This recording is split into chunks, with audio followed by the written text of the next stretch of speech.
Awesome. Thank you so much for tuning in today. Welcome to How to Make It in Toronto. Super excited for our episode today. We have Geert here.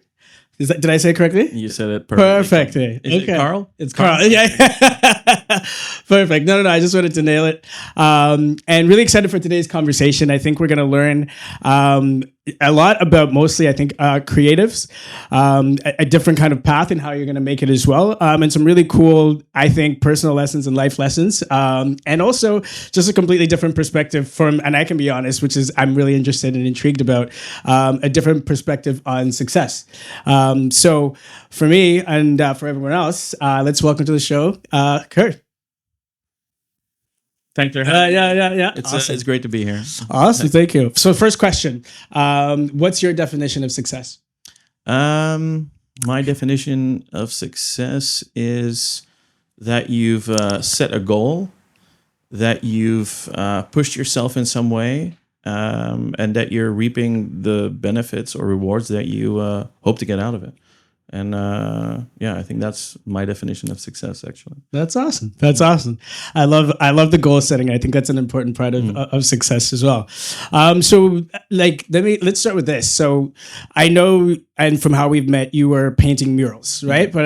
So I wouldn't want to just describe you as an artist because I think that's a very broad subject. So how would you define or explain, what is it that you do?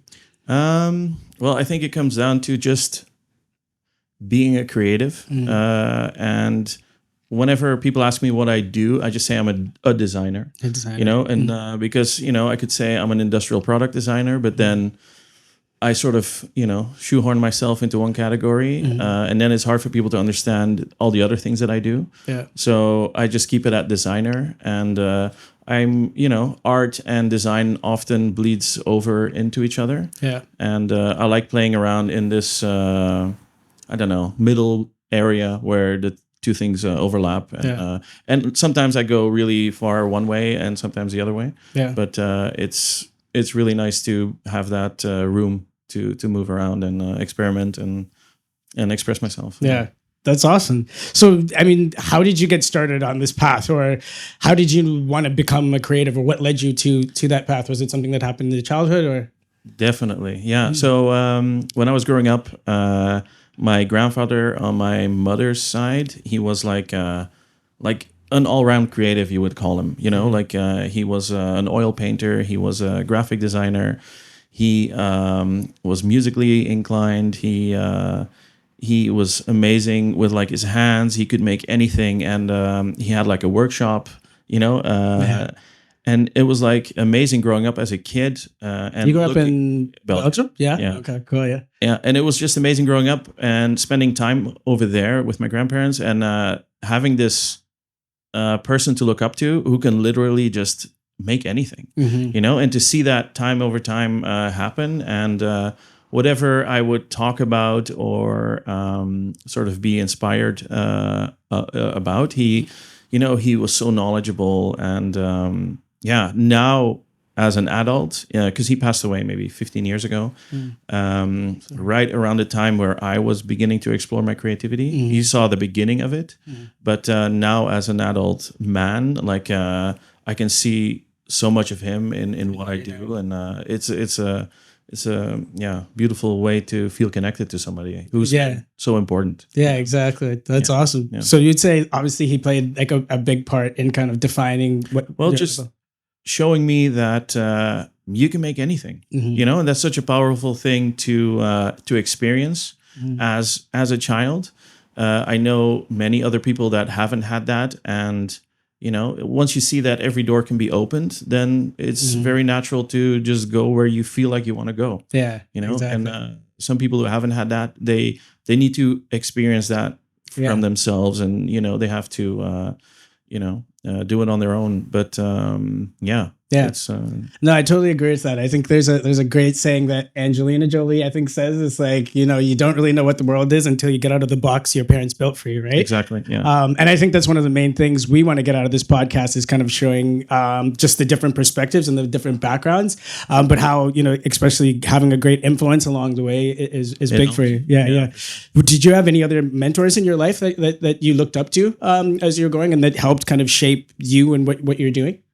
Well, I was quite lucky that like most of the men in my family, they were very handy and stuff. So I've always, I never doubted that I could use my hands or anything like that. And as I said, growing up, I spent so many hours in my grandfather's workshop, building stuff and, sawing and nailing and, really messing around and stuff. And, when I started, studying industrial design, I could really feel like that was like the adult version of what I was doing as a kid. It's like experimenting, coming up with ideas, and then grabbing raw materials and tools and just crafting with my hands. So personally, I really like working both digitally and with my hands. And if I stay too long in one side, I really feel the need to do it. Whether it's digital then or analog. Like I like to get my hands dirty in both fields. That's awesome. And I think that's also a very important lesson to kind of take as well, as being able to kind of not just only define yourself in one way, especially in these days. You can't just be like a salesperson. You can have to be sales and marketing, or exactly. Again, if you're going to be an artist. So did you went, I know you mentioned going to, it was design school? It was an industrial design program in Belgium. Okay. But basically so as a child, I was very creative. Then I sort of lost it in my teens and completely went off course. Like, I don't know, maybe as a lot of teenagers do, right? You're kind of, figuring out what you're about and experimenting, whatever that may be. But it wasn't until I was like in my early 20s that I sort of connected with that part again. And that's when I got into street art. And one of the major influences was Banksy. After I saw his website, back when he was really starting, I think he had his first exhibition where he painted those pigs or cows. I forget what it was. And a friend of mine showed it to me. I was like, holy, this is some amazing stuff, right? And started experimenting with making stencils. And then shortly after, I moved to Spain. And that's where I was like, I was a high school dropout at the time. Like high school completely didn't work out for me. And at age 18, I was just like, you know what, I'm done, failing in school. I'm just gonna go get a job, let's not fool anybody. I'm just not gonna finish high school. Right? And so I was working in Spain as a waiter, and then working my ass off during the day, and then at night I would be preparing stencils, cutting them, designing them, and then spraying them. Just because I had this drive, this need to do it. You know? And every time I would do a piece, it was like, okay, this is another part of me that's out there. And eventually I met Tristan Manco, this quite famous in the street art scene, this writer. Sorry, can I ask, when you say street art, how would you define what street art is? Because I would say I'm kind of new to the art world, so just to give a background, what would you define as street art? Well, street art, I don't know. It kind of, stencil graffiti came obviously from like, regular graffiti. And then in France, like Black Le Rat, he sort of was the first one to use stencils and sort of bring graphic design into it. Street art now is so broad, it's hard to define. It's basically however somebody expresses themselves in the street and leaves something behind for other people to see. That I consider street art. Whether it's like a knitted thing that they put around a pole, or a stencil, or when I was in Hong Kong, I saw some like concrete sculptures that somebody would glue around. It's just like it's true. It's great. No, that's awesome. And so obviously you're talking about kind of going through, that time in your life where you'd left school and you're obviously on the grind. I mean, for you, it's like, what was probably one of the biggest obstacles that you think you had to overcome? Not just definitely personally, like mentally, and having to get through that grind, but also like literally to get to the point where you started to build your business, or at least build your brand enough to you could actually sell. So like, like what was an obstacle you overcame or had and then overcame? Well, I don't know if it was really overcoming, but it was just dedicating myself to my cause, and my cause was expressing myself. And so I did. While my friends would be playing on their Xbox, I'd be cutting stencils and like prepping the next piece that I wanted to throw up, or looking for spots that inspired me that I wanted to hit later on. And it's this, I think dedication is something that people are attracted to. And dedication opens doors. Nobody is going to give a lazy person a chance. But it's like you see somebody work their butt off, then you're inspired by it, hopefully, and you're like, hey, you know what? Let's see what we can do. And so I met Tristan Manco at a graffiti festival in Barcelona, and got to hang out with him. He could see what I was about, and a little while later, I was living in Vancouver, and he contacted me for the Cannes festival that Banksy was organizing. Yeah. And he was like, hey, we want to fly you out, and you can do your pieces here. And that was like full circle for me. Yeah, exactly. To meet the person that inspired me and put me on this creative journey. It was I was like, wow, this is the first time that I really applied myself to something. Yeah. And I got where I wanted. Yeah. That's awesome. That was unreal. Yeah. So I mean, like, and I think you mentioned something important there, which is like your dedication and your belief in yourself. Sorry. I also believe in you. Thank you. But I would say it's like, how did you, or like, would you any tips you could give in terms of how to build that kind of self-confidence, or what got you to kind of like start to have that self-confidence and belief? It's just a snowball effect. Ideally, right? You just take little steps. You keep doing what you do, and show it first to, like, doesn't matter what you're doing, right? You just show it to the people around you, your close circle.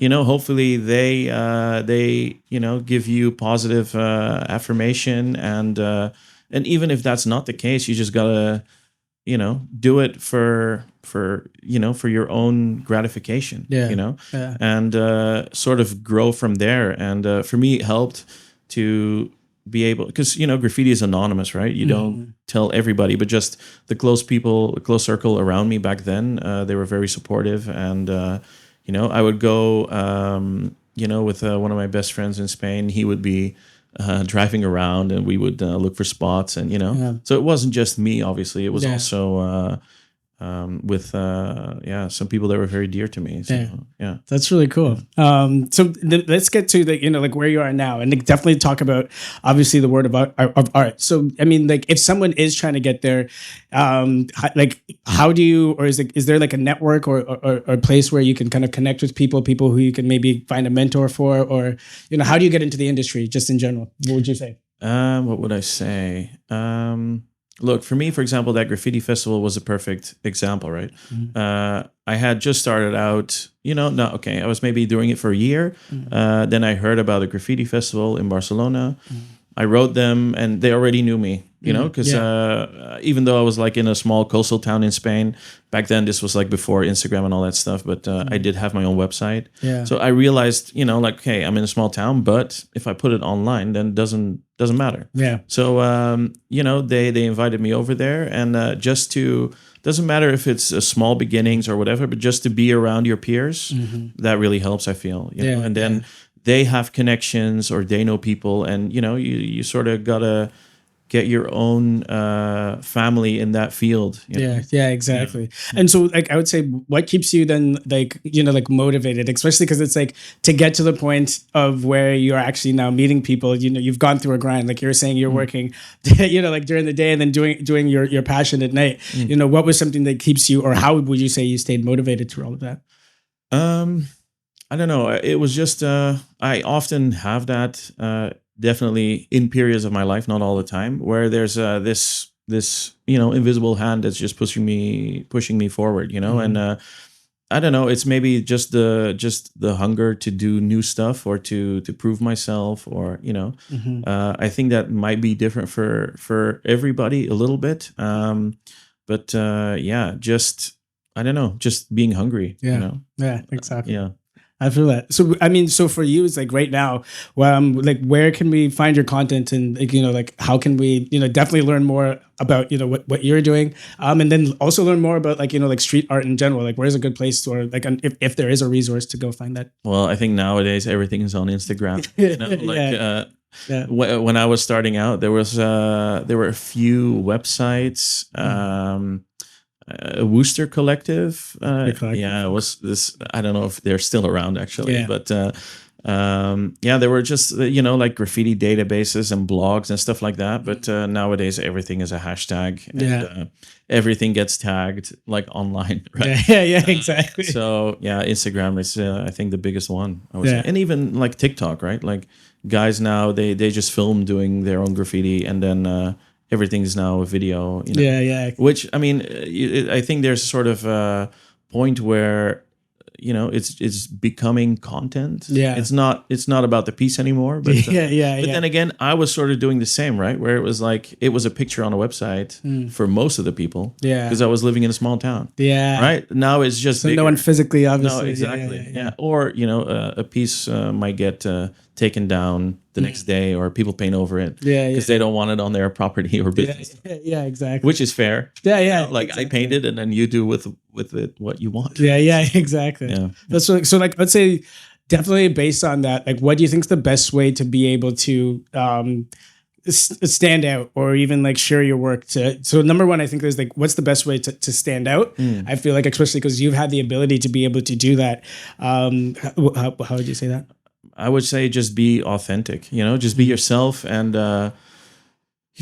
just put yourself out there. I think that's the biggest hurdle that people don't get over, is the starting. But I think in most cases, once you start and you're consistent for any kind of period of time, people are gonna hopefully pick up on it. Yeah. Especially if you have your own point of view, or your own style, or I think the best way is just to just do it for a while. Yeah. And it might take a couple of months or a year, but at least do it for yourself. Yeah. Like don't do something you don't like for a year. Exactly. It's not going to go anywhere, I think. Yeah. That's true. No, that's definitely a great point. And so I'd say it's like for you, I mean, obviously getting the chance to work with Banksy or work at a Banksy show as well. But what's something that you're most proud of what you've accomplished at this point? Wow, that's a very good question. Look, the whole thing about like meeting Banksy and stuff, like, okay, that's fun too. It just illustrates the point that I made, where it's like you put yourself to something and then you achieve it. It doesn't really matter at what level, but as soon as you do certain things like that, and there's been many things like that, like winning design awards, and the award itself doesn't really matter. It's just like the goal, like we are gonna win it, and then you do it. It's like it doesn't matter the reward, the award, but it's just the fact that you set out the goal and you accomplish what you set out. You believed in the idea, and you executed it in a way that you believed that it was going to win something. Then it's fantastic to win it. Exactly. And I don't need anything on the mantle for that, because it's internalized then. Because you're not looking for gratitude from anyone else. It's like you're getting that from yourself. Right? Exactly. And obviously it is fun to see other people appreciate your work, or see the value of an idea, or to I mean, in the end, we're social creatures, right? Nobody can just paint for years in his basement and be fulfilled, I believe. Right? We need human connection, and No, that's awesome. I definitely agree with that, especially in today's world. I think we actually need to become more collaborative, and as you're saying, more human connection for sure. And this is kind of like an off base one, but it's like more so trying to be more interested in the art itself. Like, is there a difference, would you say, between like kind of like North American art in comparison to like European art? A little bit maybe. I think definitely on the street art side. Yeah, but I think just in general, I think. How do I put this? I think in Europe we're a bit more exposed to a lot more, to many more different voices. I would say, many more different cultures living closely together. That have invaded each other for how many times, and so we have a lot of like layers, right? It's like layer upon layer upon layer upon layer, and perhaps that is a little bit less in North America. Even though there's many cultures that came here together, you don't have that compounded stuff yet. I feel, not that makes it better or worse, but it's just a little different. And in the end, it's unique here and it's unique in Europe, and I think that's great to see the differences and to celebrate those differences and appreciate everything. Yeah, exactly. So second last question here, but let's get into this one. Who I would say right now, aside from, we'd obviously covered Banksy, but is there someone that inspires you, someone's work that you should say, or you'd recommend any of us to take a look at, as something that you find cool, and something that you think someone should, or we can check out as maybe as as inspiration, or to just look at something really cool and creative? Yeah, that's tough to say. I don't really have these idols that stand out hugely. Look, obviously there's these like there's like a Wes Anderson, or there's a Quentin Tarantino, or those are still people that that make work that where I'm like, wow, that's a really unique voice. But you can go on Instagram and you can see so much cool stuff, and I'm often so surprised at stuff that I see there, whether it's like an illustrator or a tattoo artist, or, I don't know, like a pottery person, as soon there's so many unique voices now that you can find, whereas before only the biggest ones would get noticed. But now it's very, you got to do a lot more searching, but it's hard not to be inspired all the time, actually. I love that answer, because it's like, I feel like as you're saying, is like you focus on the people who are like most known or names, but it's like there's so much inspiration out there, and you can just go out there and find it. Totally. That's awesome. Okay, so my final question for you is, if you had a theme song, what would it be? Theme song. I wish I'd given me a bit of time. Oh my god. We've had some good responses so far. This is what's gonna make this a 2-hour episode, because I'm gonna be like, wait a minute. Oh man, a theme song. Jesus Christ.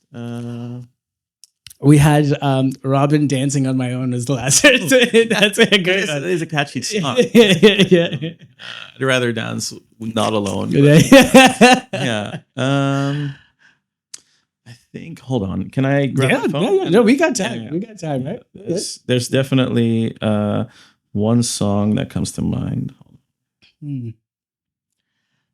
We got time. That's the one thing, is we're also going to be adding a playlist from all our guests, so we can share like this is the type of music that the guests who are interviewing would say it kind of represents themselves, right? Or like would say it was like their theme song. Obviously, since we're asking it in the last minute kind of way. I got it. It's a New Person, Same Old Mistakes by Tame Impala. Oh, nice. Yeah. I love Tame Impala too. I love Tame Impala. That's a great track. The lyrics are sometimes when I first heard the song, I was like, my jaw dropped, because I was like, wow, this is what's going on right now. But I love the song. That's awesome. That's awesome. Hey, what a great chat. Thank you so much for your time and for coming on. I feel like glad to be here, and thanks for having me. Awesome. And yes, we'll be sharing a lot more on everything that we've talked about. You'll be able to find the 3 key insights and any feedback and tips that we learned today. But outside of that, thank you for your time today, Toronto, and take it easy. That's awesome.